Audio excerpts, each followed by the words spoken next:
Welcome to the extended version of this lesson on the symmetry of universal story language. We just covered how each step of USL mirrors its opposite and often includes similarities or direct contrasts. Now, we're going to look at some examples from popular stories so you can see these concepts in action. Let's start with the setup and aftermath. And this example will be from Frozen. Both the setup and aftermath take place in Arendelle. In Frozen, the setup showcases the castle as the gates are closed to contain Elsa's powers. They are briefly opened for her coronation, but that becomes a disaster. Elsa and Anna are distant, and Elsa's ice is seen dangerously. But in the aftermath, the castle gates remain open as Elsa has controlled her powers. Elsa and Anna are close again, and the ice is safe as people skate around on it. This is also a great example of using a mirrored setup and aftermath to highlight the changes in the world after the journey.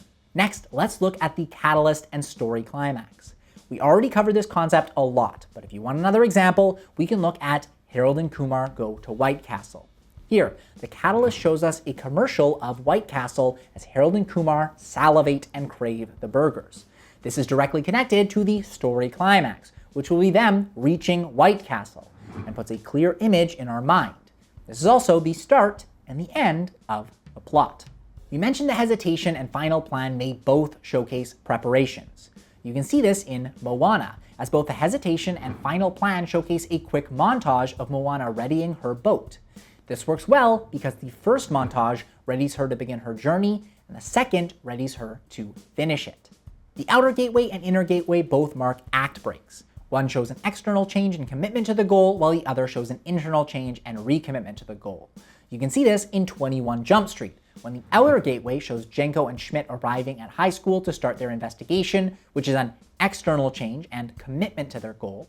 Meanwhile, the inner gateway shows the pair putting their differences aside and donning suits to infiltrate prom, which is an internal change and recommitment to the goal. The testing and rock bottom don't have much mirroring, minus montages. You can see a training montage in Mulan and a sad montage in Crazy Stupid Love. We haven't yet spotted a movie with a montage in both scenes, so if you find one, feel free to let us know. The moment of danger and moment of peril both showcase the antag and are both negative. You can see this in Prey, as the moment of danger cuts away to the predator in a cave cleaning off the skull of its latest victim. We also see the predator front and center in the moment of peril, as it takes another victim, Naru's brother. Both all about the antag, and one foreshadows the other. The uphill climb and downhill fall are opposites, but they both usually show a series of either successes or failures. You can see this in Whiplash, when Andrew has a successful date, joins the studio band at a competition, and replaces the core drummer on stage. But the downhill fall showcases Andrew suffering under his teacher, his bus breaking down, and misplacing his drumsticks right before a big competition. First, a series of successes, then a series of failures. And lastly is the mirroring between the catalyst hesitation outer gateway and the moment of peril rock bottom inner gateway. You can see this in Juno, as the catalyst shows Juno being told her baby has fingernails. The hesitation shows her deciding to give up her baby and finding a suitable couple. And the outer gateway shows her traveling to Mark and Vanessa's.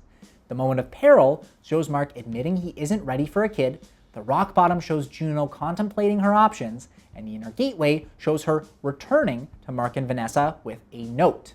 Both start with a course-altering event, followed by a reaction of Juno deciding what to do, and then a decision being made that ends her on Mark and Vanessa's doorstep.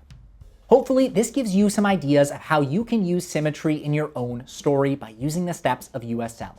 Now, let's finish this course on universal story language by revisiting our first example and showing you every step in action.